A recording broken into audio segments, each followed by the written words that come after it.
Right, we are back.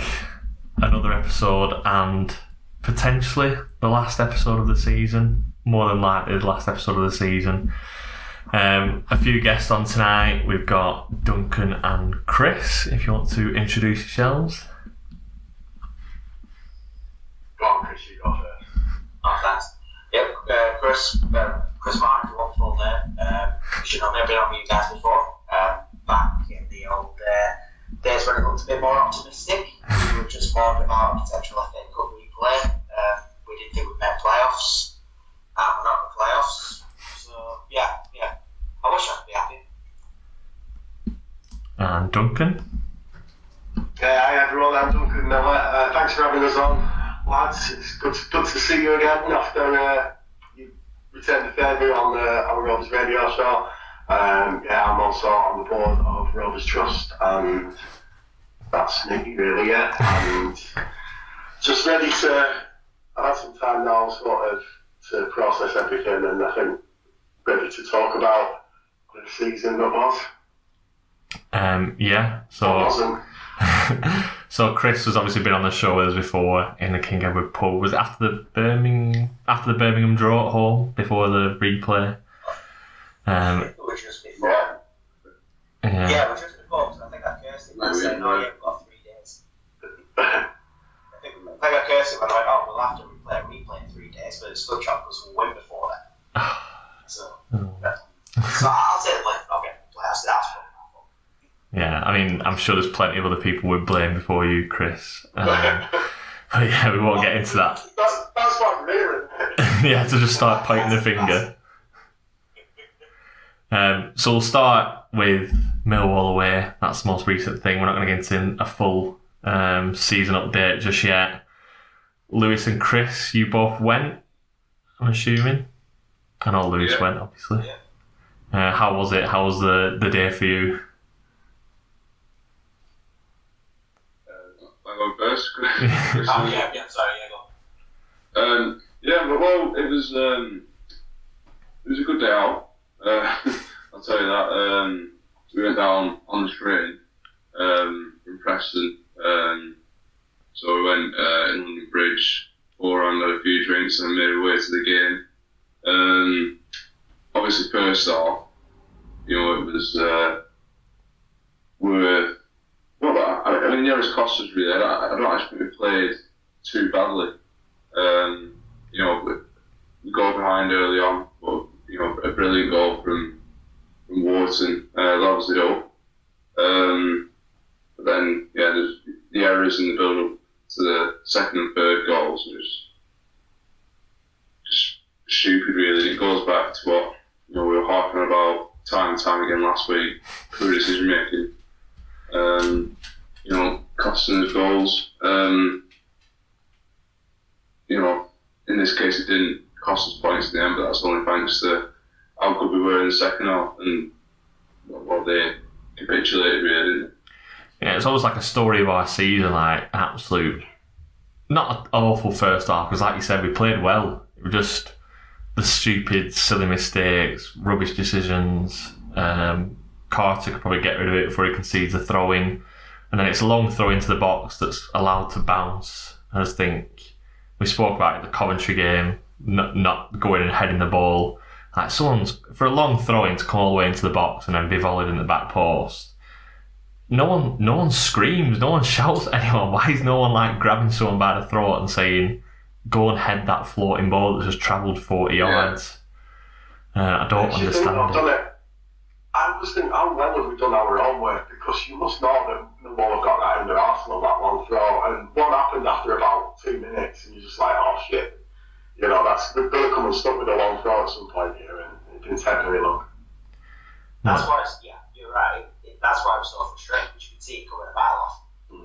Like, we just couldn't defend it. And just, I'm not even, that's where I get started on the second, third ball, so everyone fucking shat ball. Christ. I still don't know how that second goal goes in. I don't know who's shouting. I don't know. I was going to say who's more to blame, personal Pickford, but I already know the answer. It's Louis Travis for backing out of that 50-50. If he doesn't do that, none of it's annoying enough where one mistake leads to a goal. That's annoying. But when there's a long line of mistakes coming from us giving the ball away cheaply from a corner, then Travis backs out the 50-50. Pickering, I don't think Pickering actually does that bad because he's backpedaling. He's got a good connection. He's put it in the air away from goal. If Pers is still on his line, it's an absolute superb piece of defending. It's just Pers is in such a awkward and weird position. He's outside the box, so I said if Pickering leaves that, he grabs it, gets sent off, he down to 10 minutes for the rest of the game, or he's volleying it at the back of his head. Somebody said, you could see that Pers getting Pickering the shot. Yeah, but he's in the D, he's outside of his box. What's he going to do? Hang it himself? Yeah, that's it. I was just thinking that because it said, I saw that saying, Pers is giving Pickering a shout. It's like, what are you shouting at? You can't pick it up, you're not going to win it. There's a Millwall player running down the line. I don't see why is he even there? We must have some bloody good lip readers as well, because nobody's hearing that shout. I mean, it's quite a bit to that. No, because it was it sounded like a good atmosphere on the TV. I don't know what it was like at the ground. Yeah. I think all sets of fans really thought our sport was good as well. And obviously they were signed up for it. Yeah. And then get back into the game with I don't know if I've disconnected. So obviously the fans were massively up for it. Atmosphere sounded good from both sides. Adam Wharton scores an absolute worldie, and again we're scratching our heads and wondering why he's only played 18, 19 games this season. It's been a while since we've had a central midfielder bring the ball down and just slam it into the bottom corner from 30 yards. And if you want to get fans back on side, sell tickets, increase attendances, you need to build a team around exciting players like that. Absolutely. I really wait Wharton. I've rated from pretty much since he brought me to the side. I watched him play for the under-23s last season as well. You can tell he's an absolute talent. He's a natural talent. He's so good. And the fact that he's 19, and he's been in and out of the team for whatever reason this season, but every time he's come in, he's looked like the best player on the pitch for the most part. It's a testament to how good he is. And again, he's 18, 19. It's scary how good he's going to get. Yeah, that's one thing I was going to ask you. What do you think his ceiling could realistically be? The sky's the limit for him. I think he's just got to. It sounds like a cliche, but he's got to keep his feet on the ground. Because I've heard rumblings about him having attitude issues. I don't know how true that is. I'm not his mum, I'm not his dad. I don't know. But if he can keep his head in the game, there's no limit to how far he can go. I really do rate him. He's that good. Is that not just his personality though? Like the attitude problem you mentioned, like he does have that look about him of like shuffling his feet, shirt's a bit baggy. Yeah, I don't get this because everyone he looks on the pitch like he's got a bad attitude. What are you talking about? Damien Duff used to look knackered after 3 minutes on the pitch every single time he played. When he's picking up passes like he does, turning out of trouble into space and playing a ball that nobody in the stands is even seeing. Wharton's levels above in terms of the rest of the team we've got. Maybe we've been starved a little bit in terms of seeing someone of really good quality. Maybe we're all overdoing it a little bit, but I don't think so. I think he's a future England player. I think he's frighteningly good, and I can't believe people are advocating selling him. I wouldn't be looking to sell him for any amount of money at the moment, because bloody hell, we want to get more than a dozen games out of him before he moves on. I want to see him playing in the Premier League with Rovers. Do you not think it's also like a Blackburn Rovers problem that we've had over the years, where with the people we've brought through or the midfielders we've had have almost had like a squeaky clean look, like shirt tucked in, Superman haircut, brushed to the side, where I'm thinking like Jason Law, Keith Andrews, Tyler Morton, like everything's tidy. Where Adam Wharton's come in, he's got a patchy buzz cut, shirt's 2 sizes too big for him. It's hanging off him. He's shuffling about. But is it like almost like his impression gives away that he's not? I know a lot of people said like he walks around like he can't be bothered, but he's covering the miles. He's getting up and down the pitch. It's just you don't notice it because he's not sprinting around like a madman trying to make himself look good. Like he just couldn't. Yeah, that's what I like about him. He deserves attention because he knows, even at that age, he knows there's no need to be worrying about like a headless chicken. If you can just, I tell you what, if this is how good he is when he looks like he can't be asked, fuck me, what is he like when he can be asked?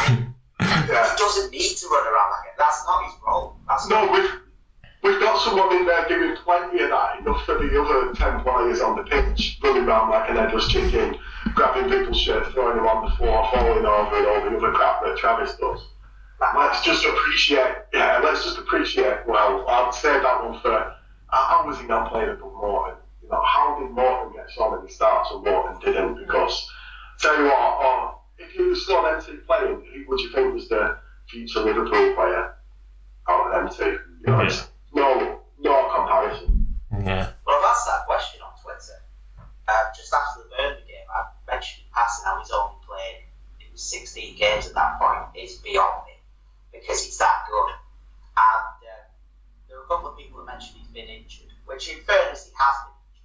I don't know how severe it was, but there was a lot of talk that it was JDT conserving him, making sure he didn't burn out, which I can kind of see the logic behind that. You don't want to burn out, an 18-year-old in his first full season. But at the same time, for me, he's good. The last month or two of the season, I wouldn't exactly call that burning out. He'll be loving all the football this game.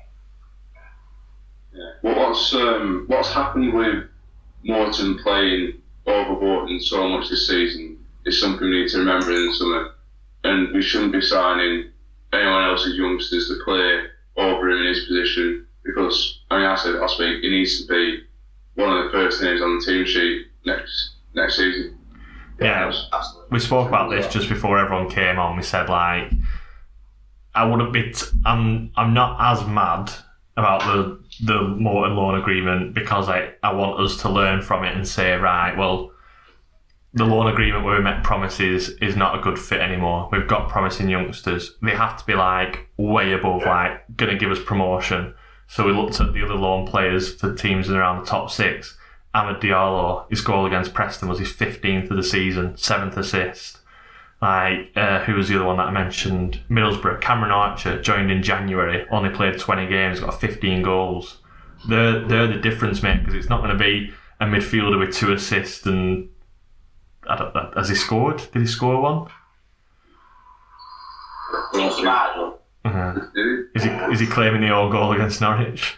I think that's the one I'm thinking of. Yeah. I agree with you. I'm not against long plays in general, but they have to be as good as or better than what we have.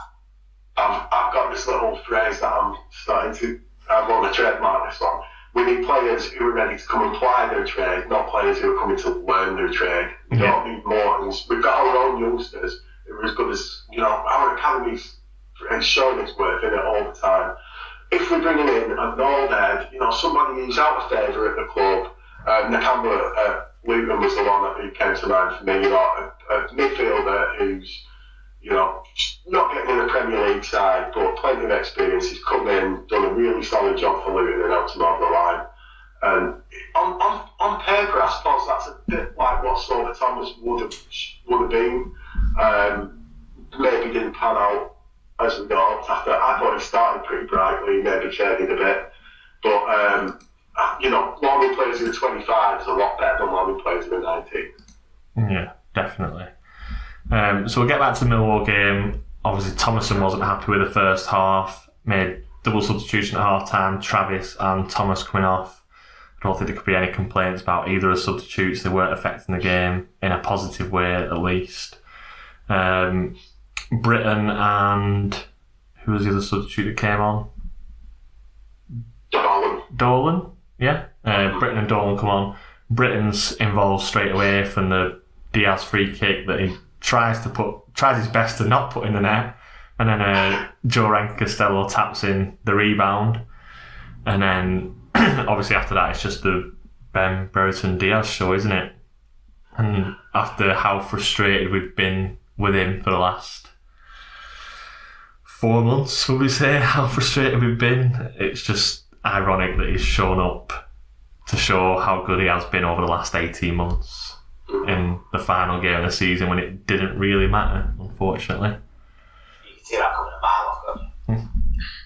Well, I didn't actually see it coming because a minute before it, he kicked the floor trying to play an outside of the foot pass. I forgot about that. It was almost like he developed superpowers from kicking the floor. But yeah, at that moment I was like scrolling through Twitter thinking, oh my god, Villarreal are going to be like cancelling the contract agreement, and then maybe he might have been thinking the same, like, oh, carry on performing like this, I might not be getting a phone call in the summer after all, and he's just decided to turn on the style at the most important point.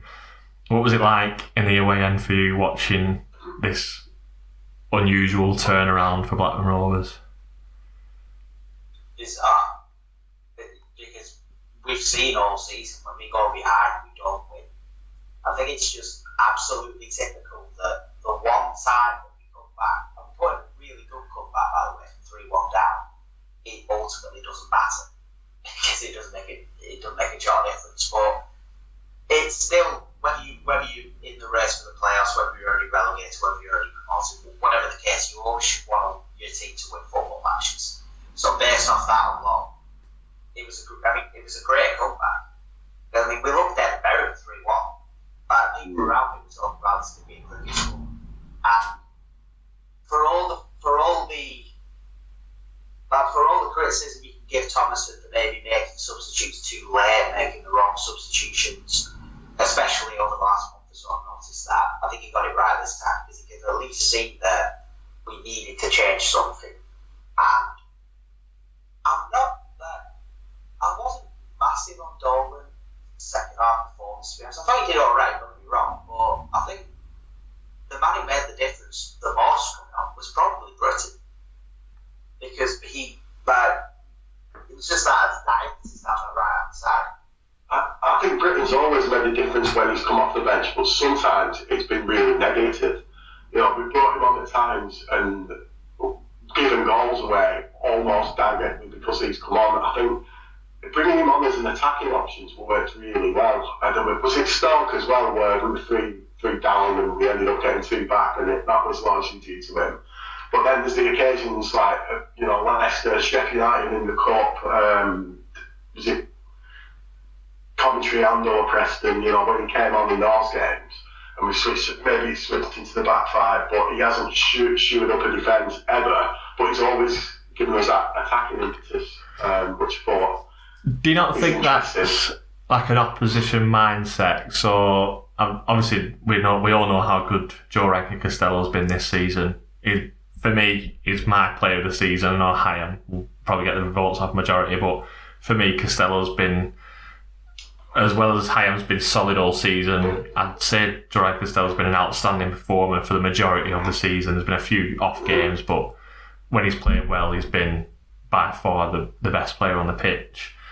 So as a left winger attacking that right side, you're not getting the best of Costello. He's dragging you back by bombing up and down the pitch. You don't really know where you are, and all of a sudden the guy that you've had a nightmare against is getting dragged off, and a new lad that's not warmed up properly is coming on. Do you not think that gives the opposition a boost and like a bit of a kick up the arse to say, right, let's get at this guy now? And obviously that doesn't help Britain.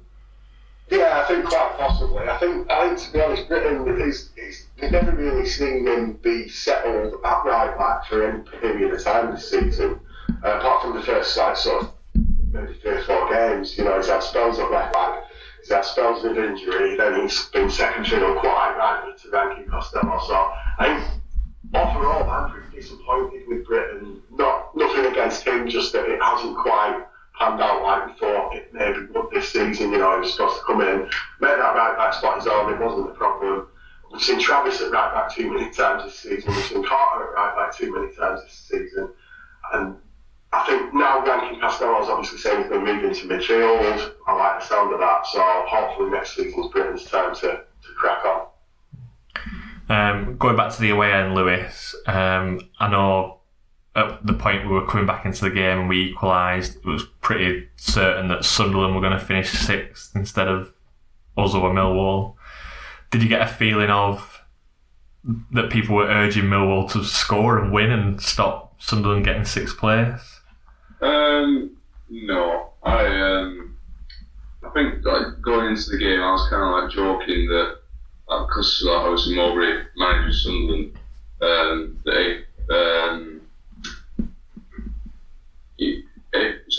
if Sunderland are winning, just chuck it. But I was only joking saying that. I think it was round about the time that we equalised, they went in front, didn't they? It was a similar kind of, about after an hour-ish. Yeah. And then obviously there was a point where West Brom were winning as well. So it was definitely a bittersweet second half. But I weren't really that disappointed. I think the times to have been disappointed have already been over the last few weeks.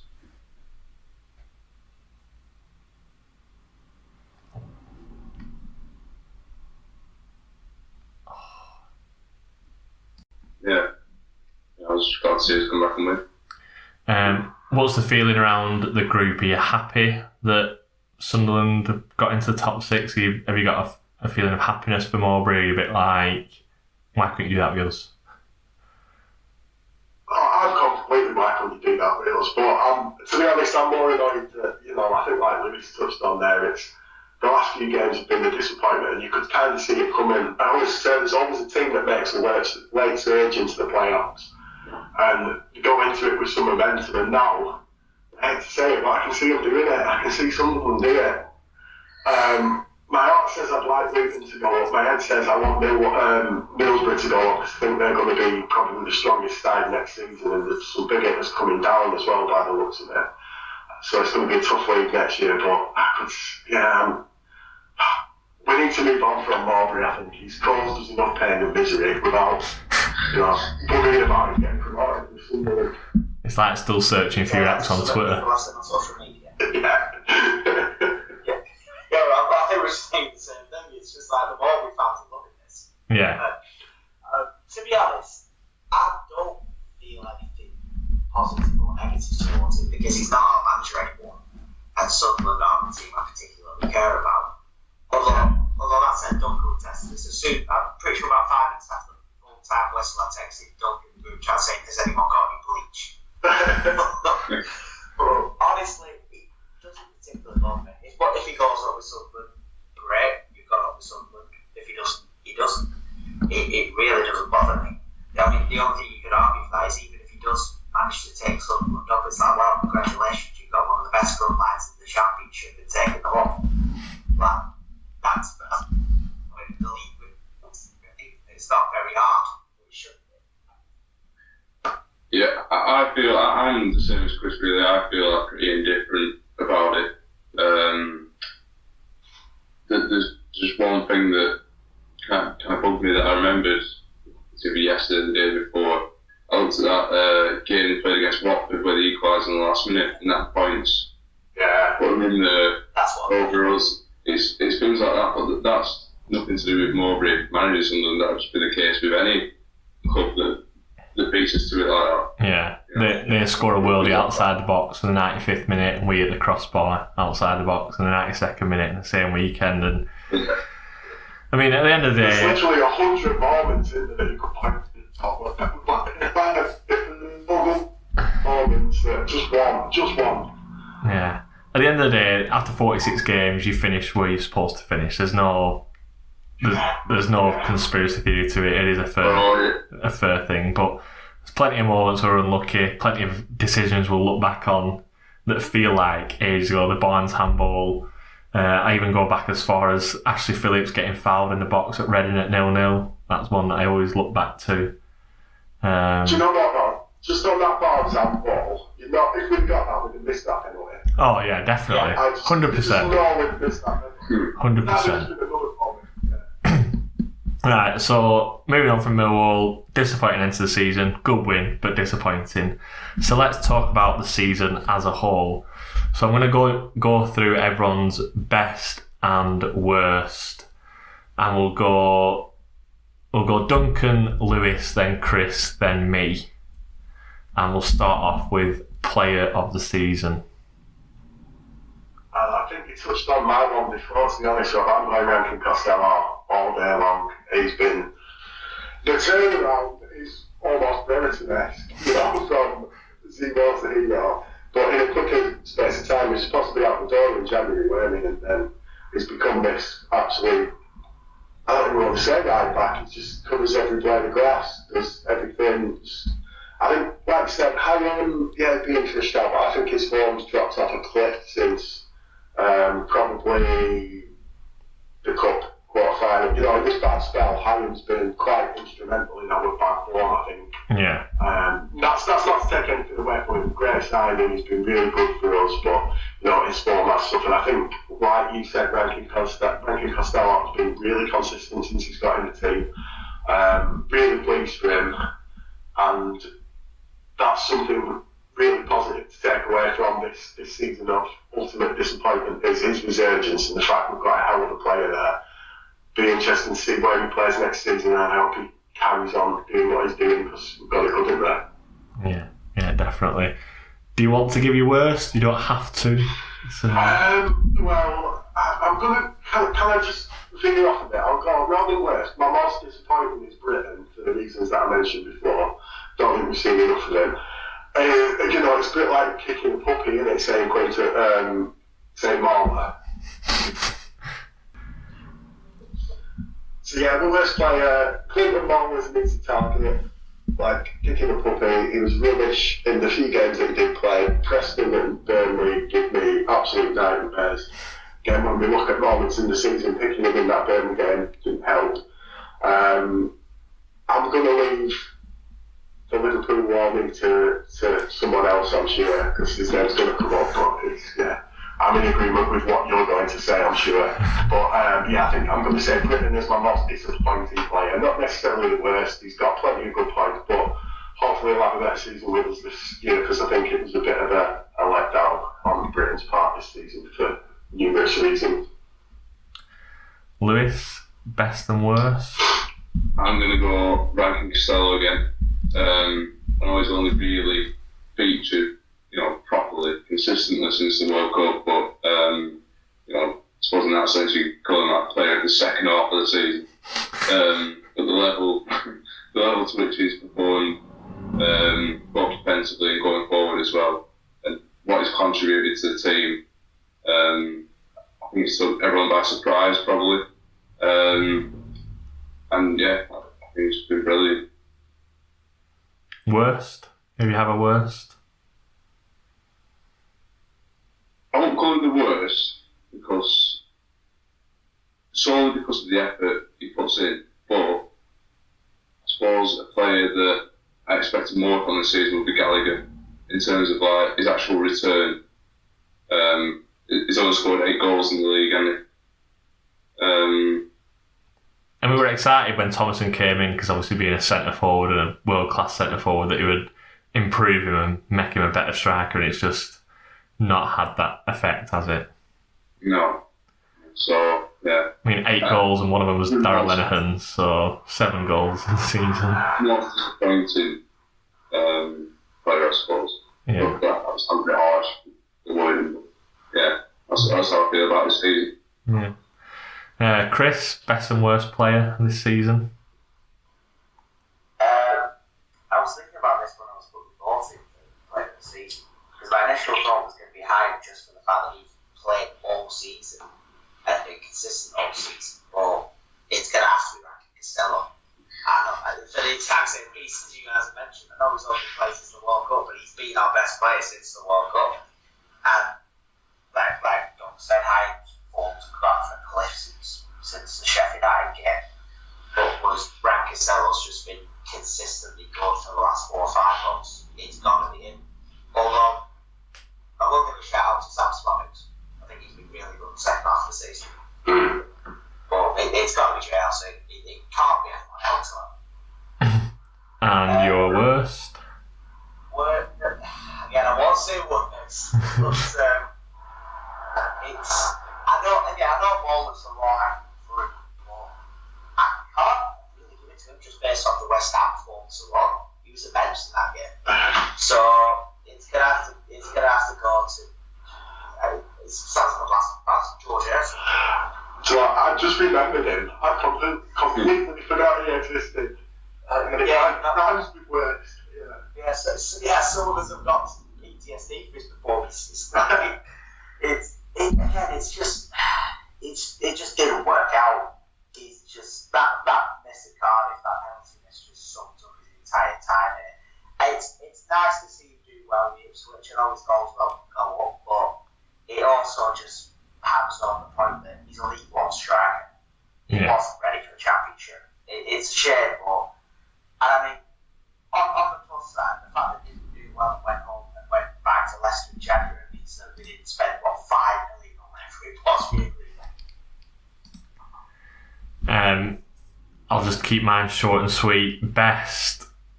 I'm struggling for best. I think the problem is with player of the season, it always depends on how you end the season.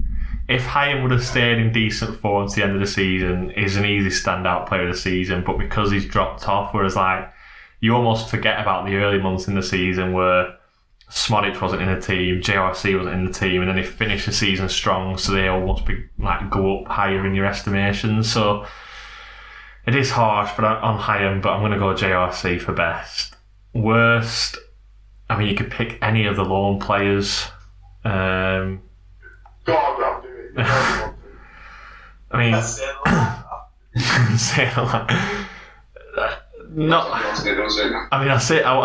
don't want to say not worst, but the worst or the most frustrating for me has been Tyler Morton, just because of the amount of game time he's had, the amount of opportunities he's had. I think about Wigan away, Sheffield United away.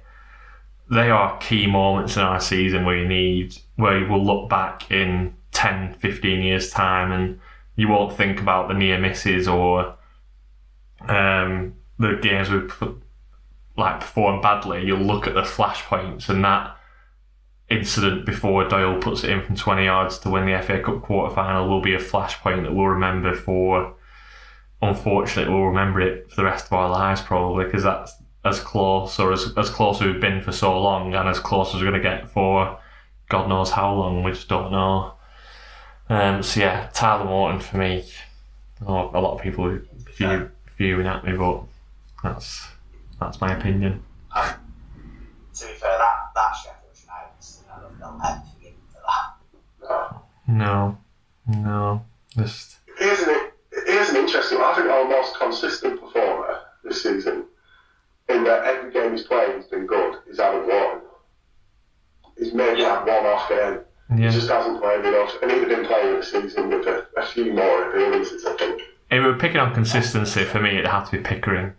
Pickering's one of our best players, I think. He's very understated, don't really get assists, don't really bomb on down the line, but as Championship left-backs go, he's probably one of the best up there.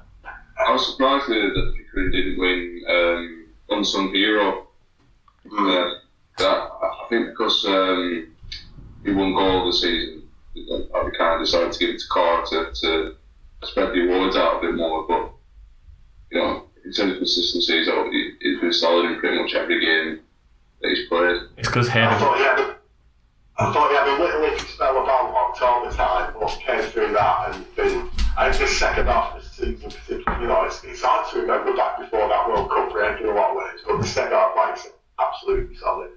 It's because Hayden Carter's not got a song yet, but Pickering has, so he's the unsung hero. That stupid ball against Rotherham, yeah, disqualified for that.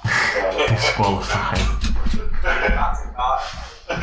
That was definitely a game to forget, and I'm sure it will make an appearance in someone's worst game of the season later on. Moving on to goal of the season, best and worst.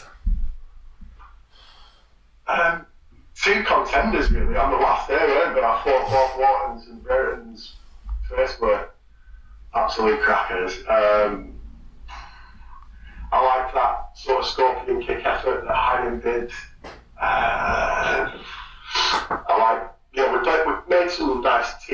goals, plenty of passing, well-worked goals this season.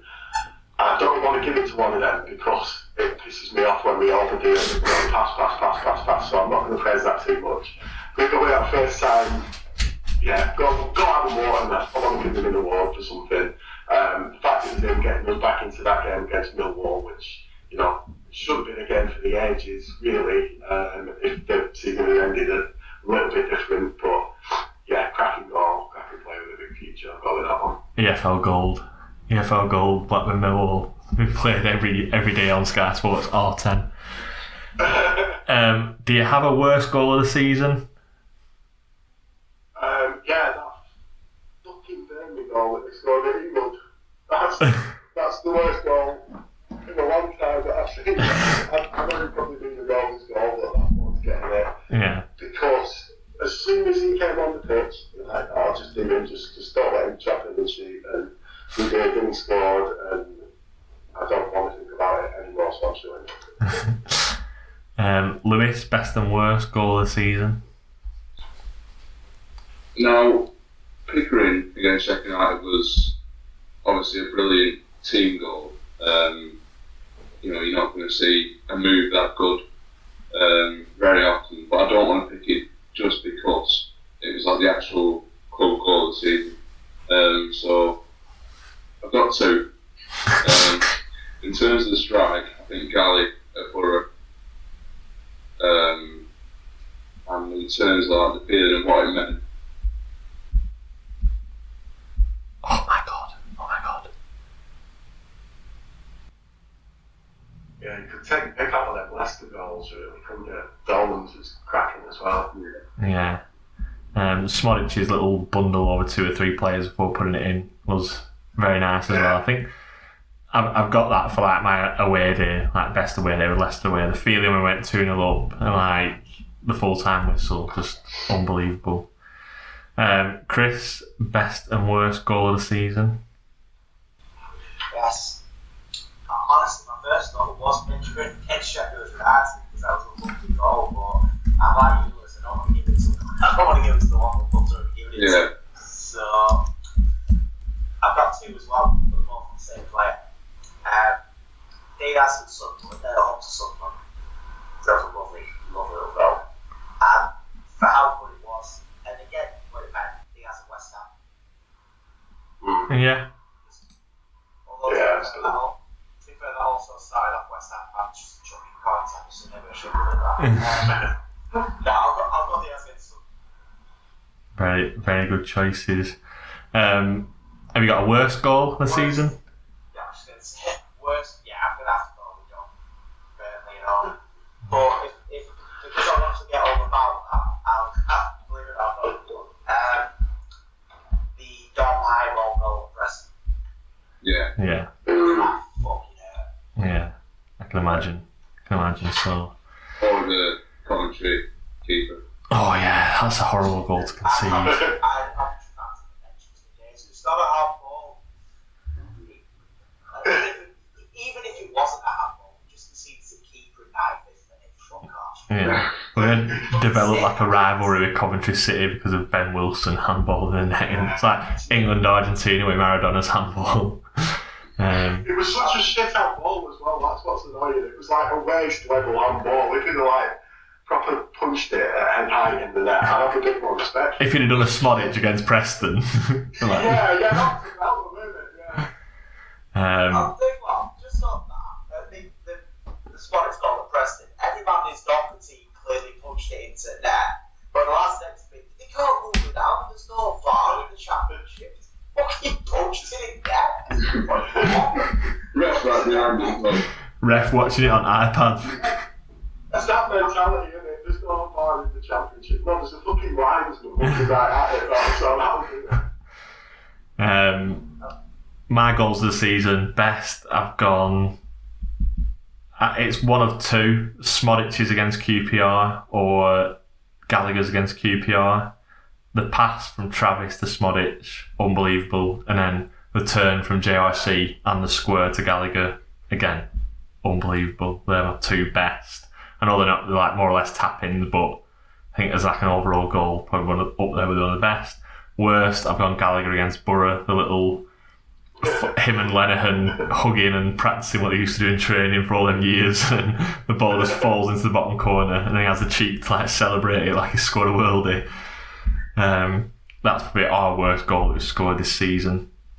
Next up is opponent. Who's the either single best player you've seen or team that we've faced? Do you think they're decent?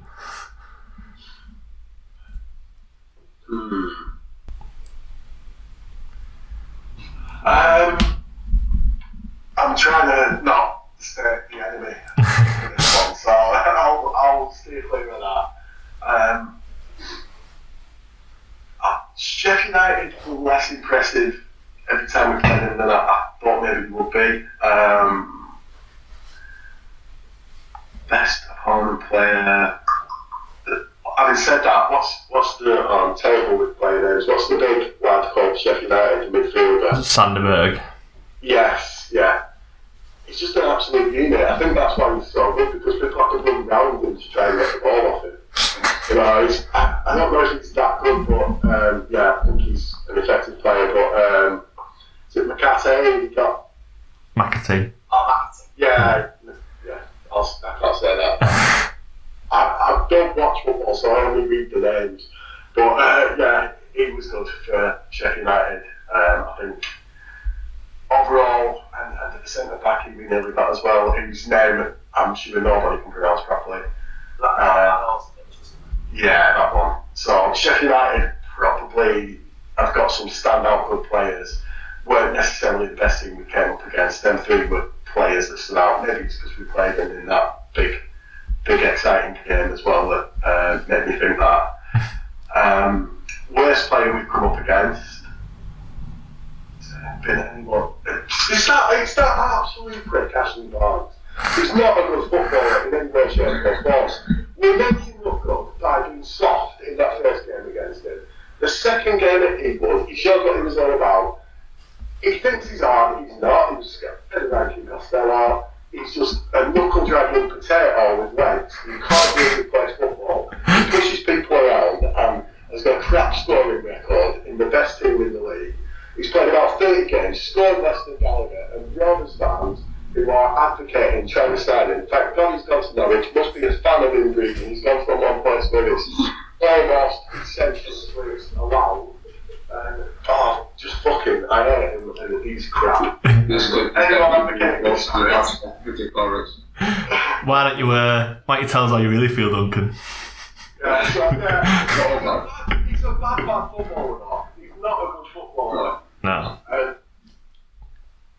Yeah, I need to be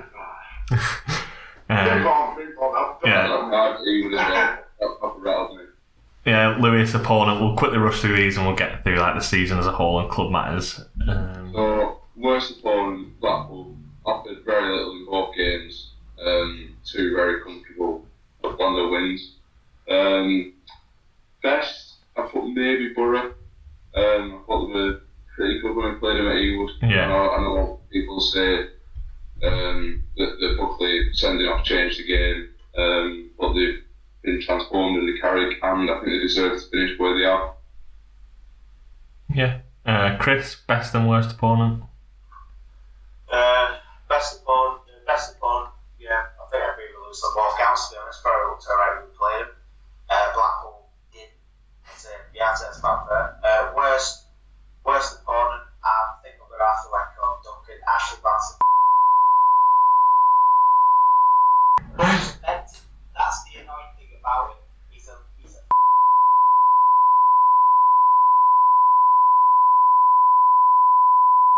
always does well against us, or at least he has this season.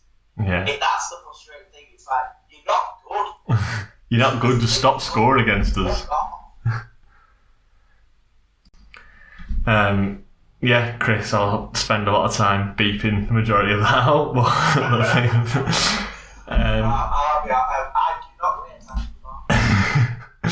I'll put that little clip of you saying that over like a massive bit of you saying what you just said, and it'll just keep repeating. Best opponent that we've seen this season. trying to think of one good player that we've had, or like one good player we've come up against that's dominated us. Trying to think off the top of my head. I can't really think of any that I've seen at Ewood that I thought he's a great player. Bristol City were very good when they played us both home and away, I thought. And Stoke were good. Oh, so probably my best opponent player is the guy on loan from Southampton at Stoke in midfield, the tall, bold guy, Will Smallborn. He bossed us in both games, especially at their ground on the Friday night. Could have scored a hat-trick himself, did scoring one, injured Buckley for the season, which probably cost us playoffs. And then worst opponent, I'd probably say Reading when they played us at Ewood. I thought they were absolutely awful that night. Yeah, they were bad, weren't they? I know it was only a 2-1 win. Did they score first as well? I think they equalised. Right, yeah. But I just thought they were absolutely awful that night. And then Paul Ince had the cheek to say that they deserve more and we were rubbish, whatever else he said, whatever other bullshit he came up with. And they got sacked about a fortnight later, didn't he? If that. I was just going to say, I want to take this opportunity to just go, ha ha ha. You've just been Paulins. There's no wonder they got promoted, leaving him in charge for almost an entire season. Promoted, relegated, leaving him in charge for almost an entire season. It was... Playing his son every week when he'd been absolutely awful this season. So we've still got quite a lot to get through, so I'll push past the best and worst. We've done the majority of the categories there. Season as a whole, I wanted to rate the season out of 10 and give a brief summary of how you felt about the seasons. Well, I'll say so far, it's finished, so a brief summary of the season. I'll probably do my summary before my rating because I'm not really sure where it sits. I mean, ultimately, I'm disappointed that we haven't got on the line into the playoffs. Just massively disappointed about it because it's different to last year. Last year's collapse felt so inevitable. This season felt almost like we sabotaged ourselves. It was, we had these 8 must-win games, didn't win any of them, and then the real must-win one where we needed results as well. We did what we did in the second half. And I can't say it's completely negative at all because there's good things coming from it. The emergence of Duncan Costello, and some of the other players. Swanage has been great. Hyam looks a great signing. I think obviously an A would be promoted. If the B would have been getting in, B plus to A minus would have been getting in playoffs. I'll give it a B minus, I think.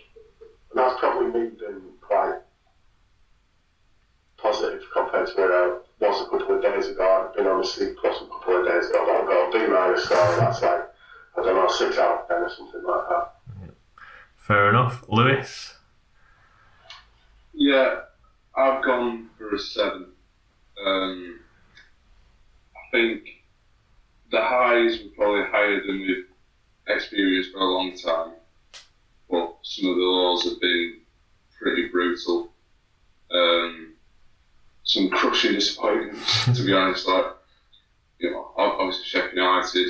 I think Preston away, Coventry at home, both the Burnley games, Burnley winning the league at Ewood.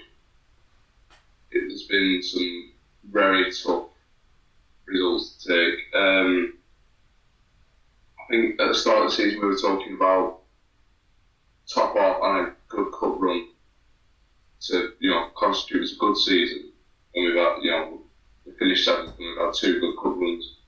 So, but at the same time, your feelings are relative, and in that sense, it's been disappointing because we haven't achieved what we really should have achieved.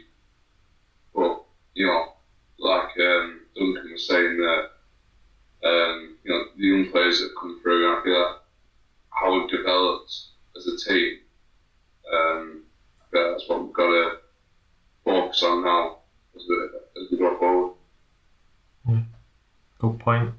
Chris, you got a rating for us? Everyone does the same breath, like. Yeah, that's it. Like, it's a tough one. Like, we've had some, like we said, we've had some really good highs. The lows have been some of the most painful lows we've had in years, I'd say. Burnley winning the title in Ewood, I don't think that'll never be forgotten. Certainly not by then. So yeah, certainly not by then, no. Preston, both times.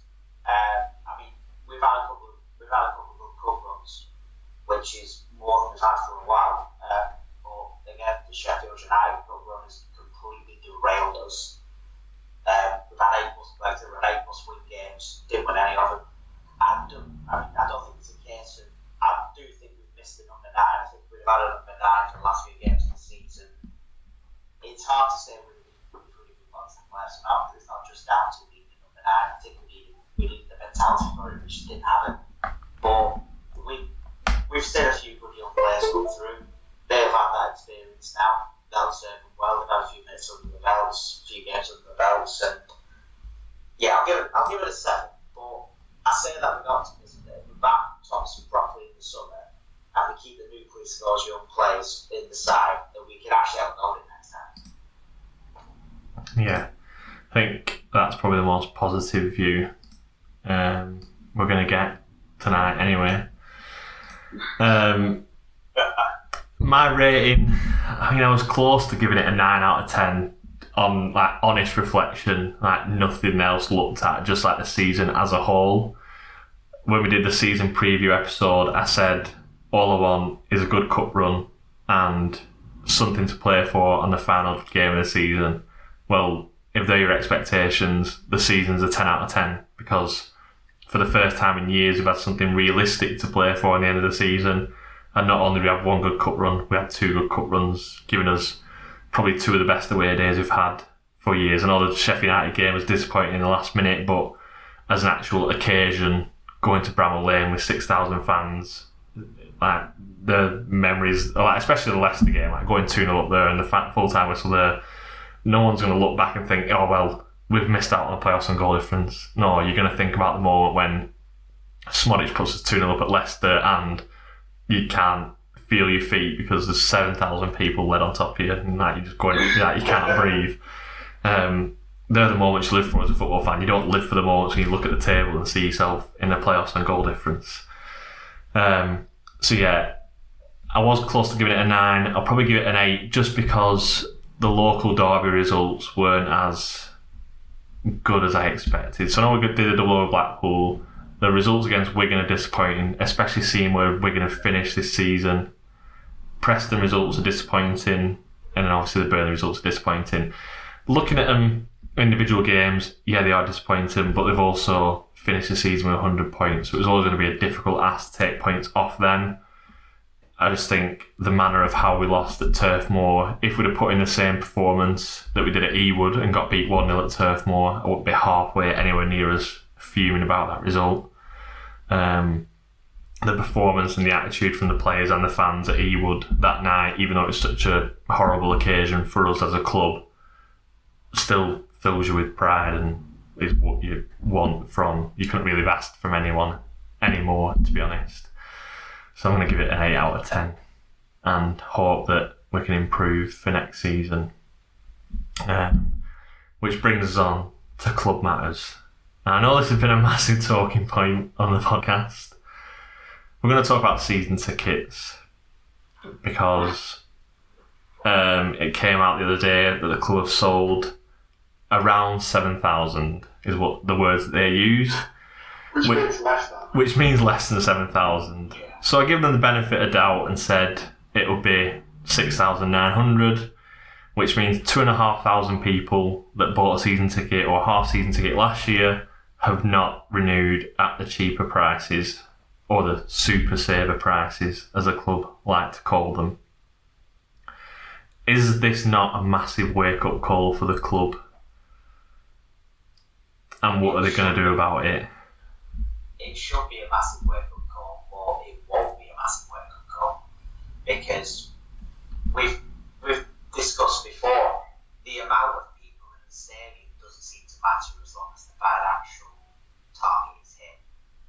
it's 5,000 renewing at 500 as opposed to 10,000 renewing at 250, it doesn't matter to them. It seemingly doesn't matter because what we've hit that 200 target, whatever it is.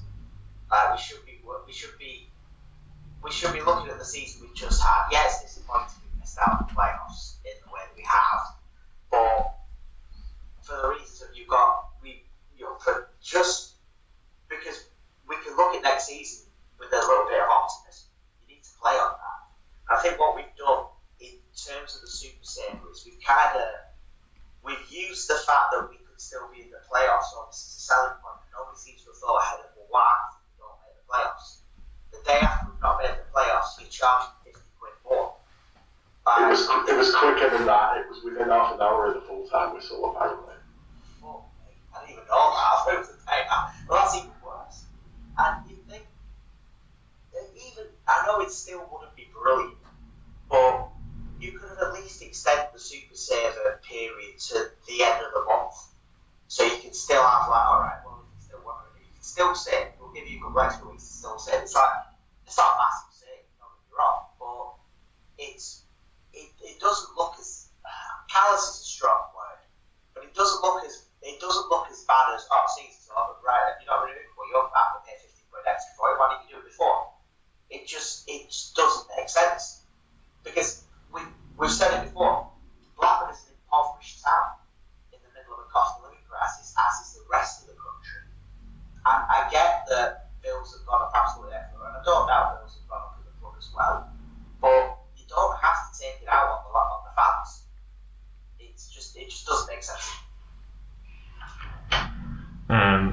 I think it's more frustrating the fact that they've got evidence right in front of them of Preston having reduced season tickets, selling a lot amount, Bolton selling 14,000. Did they finish the early bird scheme with?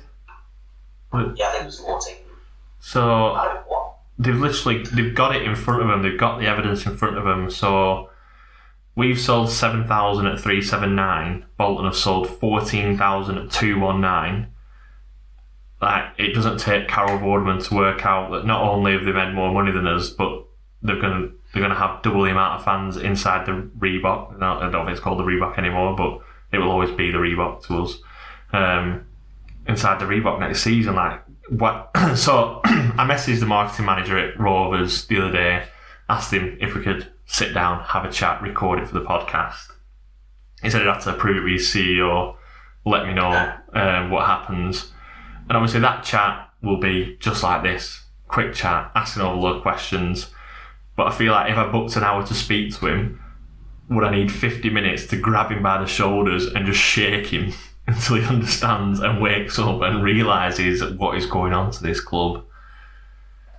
I think in terms of what he does, I've sat on round the table a couple of times in the last 3 months with Fraser Reid, who's the marketing guy, Paul Fielder, who's head of commercial, who's apparently might be leaving, and Steve Wagger. And the conversations, going back a couple of years, when you had these conversations, it was always answered with a question. So you said, Preston was sold X amount of season tickets. Well, what's the revenue? Was the comeback? And the comeback to this is, we're saying Preston has sold X amount of tickets. Rovers are saying, well, we've got more revenue in.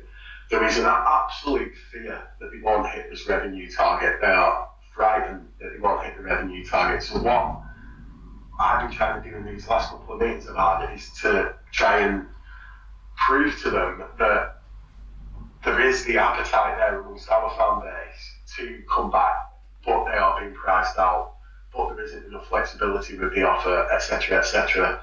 We've given lots of different ideas about how they could change this up, what they need to do to, I'll give you a couple of examples. I'm not breaking any confidence here. Wagger said to me, sat around the table, that there's a group of senior players who meet with him regularly, and the players are always saying, why isn't there more fans in the ground? Why isn't there more fans in the ground? And Wagger said, you don't understand the local demographic. Blackburn isn't a poor area. Steve, that's exactly what I've been telling you for 2 years, This is the way it is.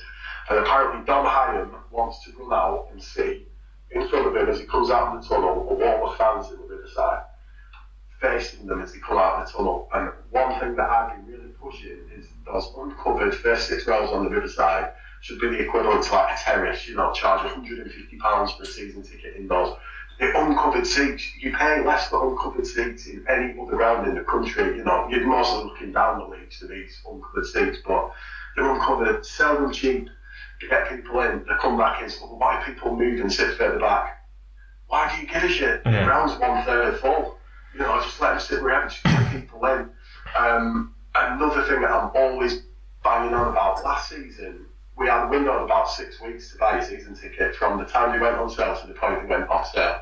It's 1 payday, 2 if you're lucky, depending when your payday falls in the month. So Steve, it's not enough to give people 1 payday. So when these tickets came out in March, I was a little bit optimistic. If you've listened, people have got 4 or 5 paydays before the season starts, brilliant. But then they hike the price after 6 weeks or 1 or 2 paydays again. There's that fundamental lack of understanding. We sat with maps of the local area explaining. One of their answers is, all our fans have a BB postcode. They weren't aware that BB stretched up right to the top of the Ribble Valley, right across it, into Hyndburn, into Burnley. Over to Skipton. Yeah, exactly. All these areas of BB postcodes, you can't concentrate on the Blackburn area, you need to expand it, your scope a little bit into the wider area of East Lancashire. What I would say, trying to be optimistic about it, I think that the conversations that I've had as part of the Supporters Trust over the last couple of months have been better received, they've been more two-way, and I feel like we're making headway. It was never going to work this season because everything you hear is it has to go to India for sign-off. So how much pushback, if Wagner was to say, right, we're making season tickets £200, then he's my veto, right? I don't know how involved they are, but everything has to go to India for approval and sign-off. It was always going to be a step too far to get it done this season, but from a personal point of view, it's something that I know you've got another to touch on with the new TV deal coming in. If there isn't significant changes next season and a much more flexible approach and a much more affordable offering, then I'll be extremely disappointed. It's never going to be. We're trying to change some really sort of steadfast views, I suppose, really. And anybody who thinks that there's going to be a kind of lightning bolt moment where they'll kind of understand the way that things are at the club, it's not going to happen. We need to keep banging the drum. I think, people doing it, sending emails, complaint letters. There's loads landing on Wagger's email at the moment. The fans forum are doing the same thing. We're coming up with the same ideas, getting it from all angles. But I think when you're getting people who, you see the odd person sort of guilt tripping on the fans, well, why you're not committed if you haven't got a season ticket like me? And the club will sometimes take that line as well, and that frustrates me because I think they've got it wrong. They're not fully understanding the fan base. We need to work together as supporters to try and get that understanding off to the people who make the decisions. I just want to jump in on that, Doug, because I think you made a really good point that some people want to use the fact that they've renewed the season ticket or are in a position to be able to renew the season ticket at those prices as sort of a stick to beat other fans with. And I really, really don't like that because it doesn't matter how much money you earn, it doesn't matter where you live, it doesn't make you, like for example, I renewed my season ticket this year. It doesn't make me a bigger fan than somebody who can't. And I don't like how, I won't mention names, but I don't like how certain people I've seen on the socials, Facebook, Twitter, whatever, are like, well, people mourn if we put season tickets on too late, people mourn if we put them on now, people mourn about the prices. It's like, well, maybe people have got a good reason to mourn. And I think ultimately, when you see across the board, football live attendance is up everywhere except Eagle Park, pretty much. Yeah. They clearly got it wrong. You've got it wrong. Exactly. We must be the only club that didn't have an attendance spike coming out of lockdown. Yeah. I don't think any other team did. No, and it's so frustrating and lazy and unfair to blame it on support. Yeah, I agree. Just before we go on to the EFL Sky deal, so Rovers obviously were on Sky the most in the Championship last season, 20 appearances on Sky. which is a minimum of £2 million revenue with £100,000 per appearance on Sky. So we talk about these targets and revenue targets they have to meet. Surely that must go somewhere towards lowering the season ticket prices, having a record amount of appearances on Sky. Can anyone guess how many 3 o'clock Saturday kickoffs we had this season, the season that we're talking about today? I know how many it was since the World Cup break. Yeah. How many have we had this season at home? 5, maybe? I think that's 5. Yeah, five is correct. Right. So out of 23 games, we've played 5 on a Saturday at 3 o'clock.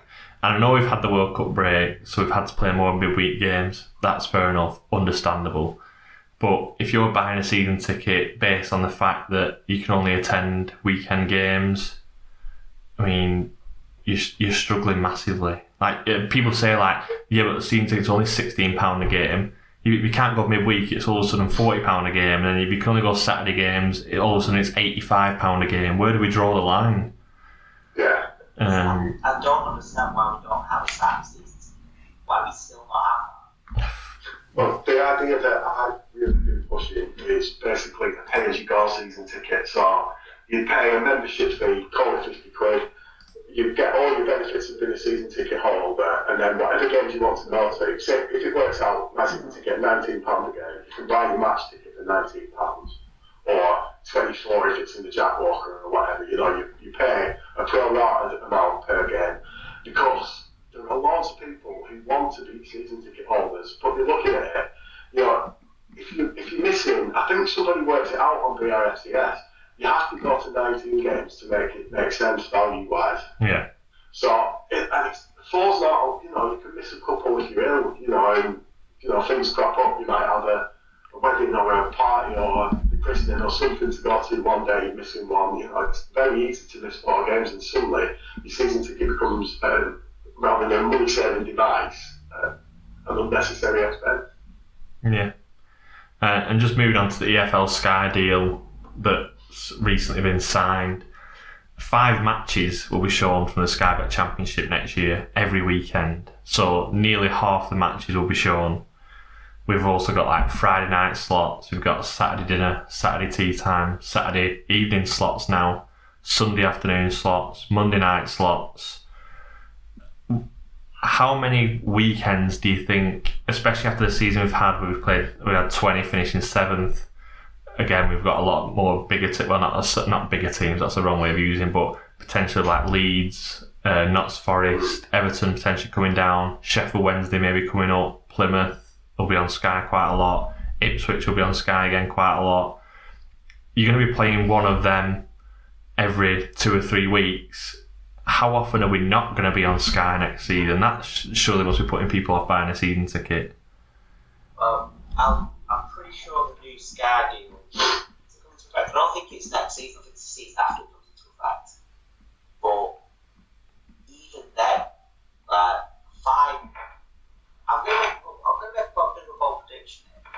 I think the 3 o'clock blackout is going to be a thing of the past 3 seasons max. Because that's where this TV deal looks like. This is where it looks like it's going. Because it's like you said, it's going to get to a point where how often are you not on Sky? Yeah, but I think the 3 o'clock blackout, getting rid of that would suit us as match going fans. Every game's guaranteed to be Saturday 3 o'clock. So you know that you've got that weekend release to look forward to. At the minute, fixtures come out and you think, oh, Norwich away on this weekend, that's good, I'll book the train now. And then it gets to 3 weeks before the game and they say, actually that game's a Monday night now. And you spent £80 on the train.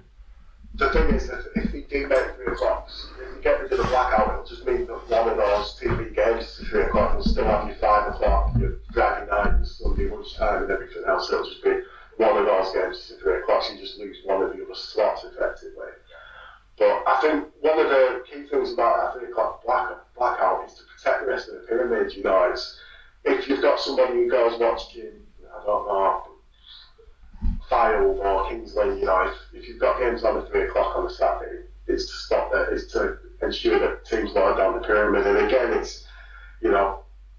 Yeah, but we used to have systems to protect them, so Accrington Stanley always used to play on a Friday night because Blackburn, Burnley and Bolton played on a Saturday, and then they banned that because they were getting an advantage from more rest for the midweek games. So they can't use the excuse of protecting the pyramid because your local smaller teams that people might go to because they're local weren't being protected in that right. I'm sure there's a lot of London teams like Southend that used to play on Friday night because your West Hams and Chelsea and Fulhams used to play on Saturday. People used to go and watch Southend. So I think that's a bit of a lame excuse from the EFL, to be honest. It's not illegal streaming will deter people from going to support smaller clubs.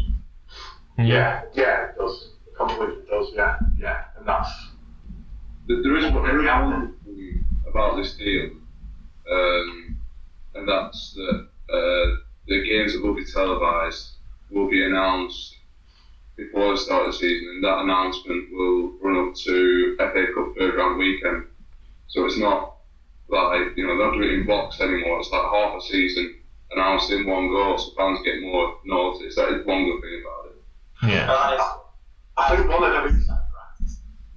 of the reasons we had so many on telly this year was because we weren't drawing games as well. We were either winning or losing for all that period of time. So, exciting games, and then obviously the playoff thing happened. So we're kind of victims of our own success in a way there. I think the thing is with this new TV deal, obviously it's money driven, and there's more money coming in. Like I said, hopefully more money from a TV deal and more chance of games being at inconvenient times should effectively lead to a significant reduction in the price of match tickets. Unfortunately, all it'll probably lead to, if it's a 50% increase in TV revenue, it'll probably just mean that across the board there'll be a 50% increase in what people are spending on wages.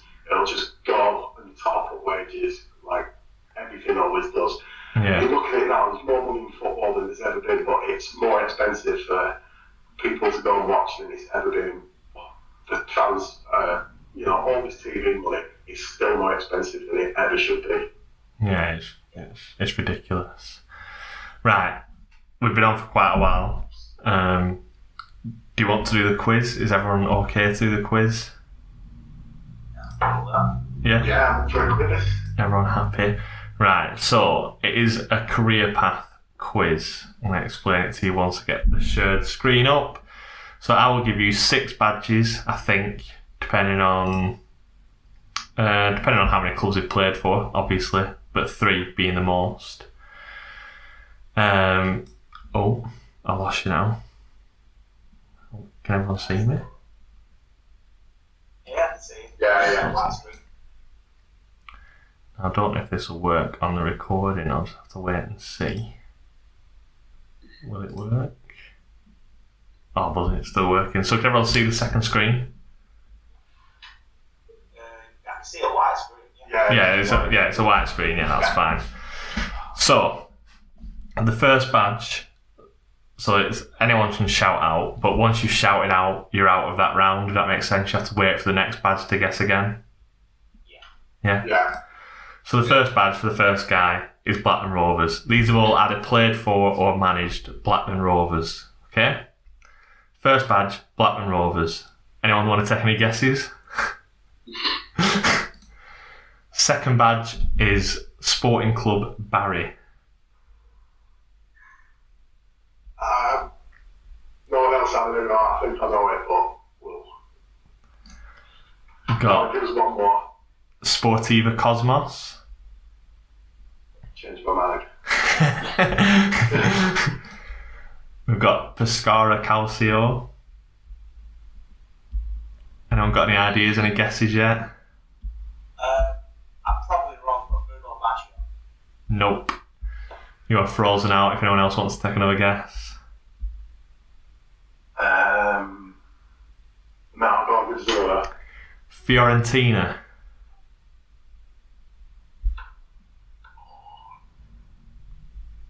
No guesses yet?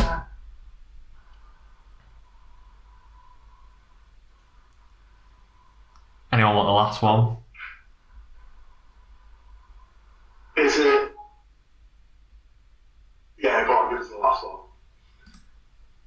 Rangers Football Club. Amoruso. It is Lorenzo Amoruso. 1 point to Duncan. I weren't getting that if we went for Rangers. I say that one till last on purpose. I was thinking, I think Gordon Cowles played for Barry, so that was going to be my initial guess. So I'm glad I didn't know. The second one, the first club is Malmo. Any guesses? I'm gonna guess, but no. The second guess, Udinese. Yeah, Third club, Fulham. The fourth club, Liverpool Football Club. Stefan Shaw. No. Remember, it's played for and managed Blackburn Rovers, so they can be managers of these clubs as well. Roy Hodgson.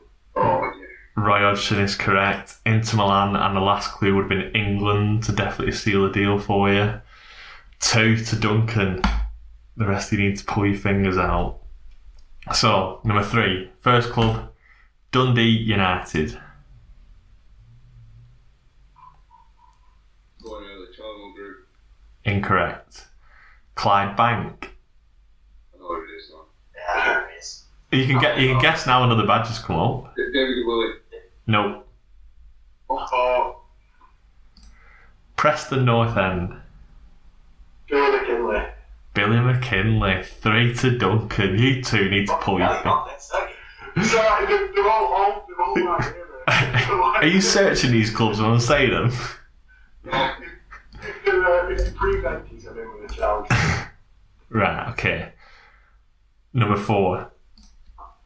Paris Saint-Germain. AS Monaco. Stephen There's Long. it there. Nope. Chris, you've got a guess. The other two are frozen out. Not just yet, no. New York Red Bulls. Inter Milan. Bolton Wanderers. Oh, yeah, fuck's this. No. Chris, You're a joke, it is Rovers Radio. Yeah. Lewis and Chris, if you want to get involved at any point soon, feel free. Yeah, I'll take that. Number 5, Everton Football Club. Accrington Stanley Football Club. The England national team. James Beattie. James Beattie is correct. Well done, Chris. That's a good at that, mate. Good shot. Also playing for Stoke, Southampton and Sheffield United. That's a very Phil Jagielka career path, that. Oh, I've already... Yeah. Why did they come up straight away? So, number 6, we've got Birmingham City. Can I guess now? Yeah? Royal. No. You're out. Aston Villa. Stuart Downing.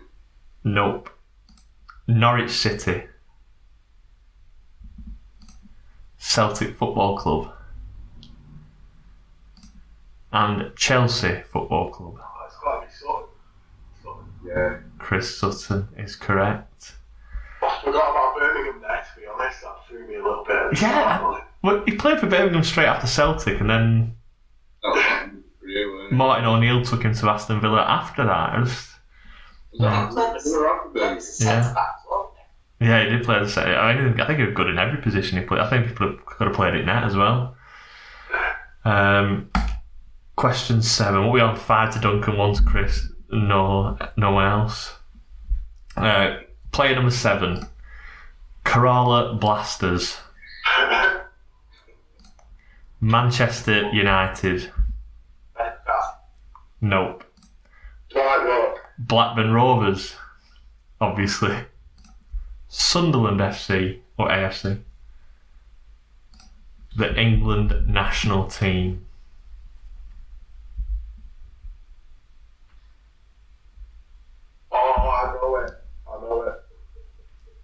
Lewis, I think you're the other one that's not frozen out, so... Have you got any guesses at all? Anyone that's played for United, England, Sunderland, and obviously us? I don't know if you've frozen or I've lost connection to you, or you're just thinking. Signed when he was 40. Well, nearly. Yeah. It's too hard to be any good. Just went bankrupt recently. I don't know if that's any good that quick. Is it Bardsey or Beasley? No. No. Wes Brown. Well, Obviously. I just want to say for the record, I guess McCarthy because I'm glad he coached United and play for him, so I'm not completely stupid. I mean, West Brom. he tried his best to play for United when he was playing for us. We were trying to get a move there every 3 months. Should have stuck with sense about that West Brom. Player number 8, SC Paderborn, FC St Pauli, Reading Football Club. Junior Hoylett is correct. Chris, straight in there. The Reading Football Club knowledge. Love that from you. The only man Saturday went down. Cardiff QPR and the Canada national team, your final clue. This one is a tough one. Starting with Brighton and Hove Albion, Wolves, Hull City, Watford, Ipswich Town, and I'm going to leave the last one off. Keith Andrews is correct. MK Dons would have given it away, I'm pretty sure, but Duncan got it without MK Dons. Well, it's been a whitewash for Duncan, but we'll go for the last one as well. See if we can get this off the first badge. AS Roma. No guesses? Galatasaray. Amiens. Sevilla. Is anyone going to take a guess? Nzonzi.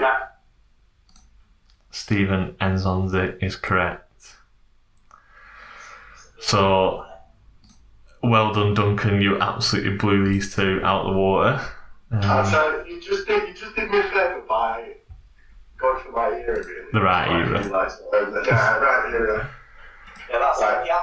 You had 10 points. You couldn't really do it now because it's just been Blackburn Rovers, wasn't it? We've got that many youth players. It's got pretty much spell. Blackburn Rovers and a spell on loan at Yeovil Town. That's all they've had.